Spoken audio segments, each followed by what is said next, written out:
Bienvenue à cette autre édition de votre revue de presse. Nous sommes le mercredi 16 septembre 2020 au Cameroun. Cameroun Tribune, manifestation annoncée par le MRC, la mise en garde du gouvernement. Dans un communiqué signé hier, le ministre de la Communication René Emmanuel Sadi relève qu'aucune manifestation ne peut être considérée comme pacifique lorsque le but déclaré est le lancement d'un mouvement insurrectionnel. Le porte-parole du gouvernement rappelle que tous ceux qui s'associent à ce projet doivent s'attendre à en répondre devant la justice. À la une de Le Jour, répression, le gouvernement promet d'écraser les manifestations. De nombreux communiqués sont signés dans ce sens. Parlons de toute autre chose à présent, la une de mutation régionale, attention, péage.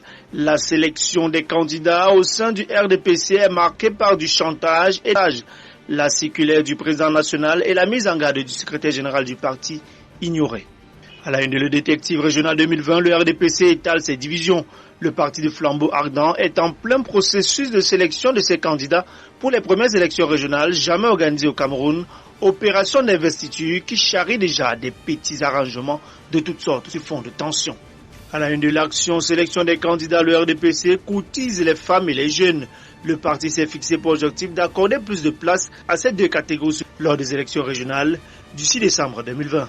À la une du messager, c'est selon Monseigneur Abraham Comé, accuse la gouvernance actuelle d'être à l'origine de la détérioration des mentalités et exige la mise sur pied d'un code électoral consensuel.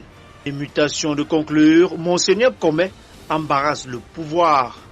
À la une d'émergence, contestation anti-BIA, la coalition des forces se met en place. Cameroun Tribune détitré Douala une saisie.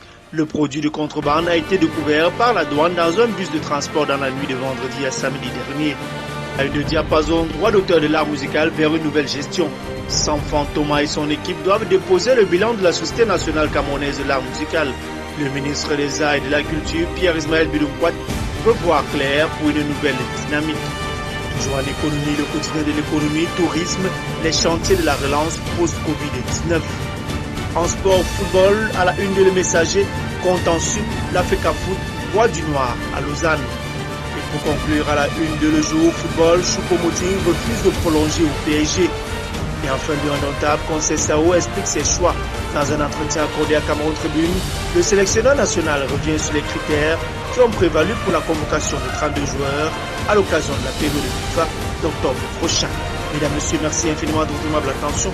Restez branchés, les contenus de nos programmes se poursuivent. Et prenons rendez-vous demain jeudi pour notre production de votre revue de presse.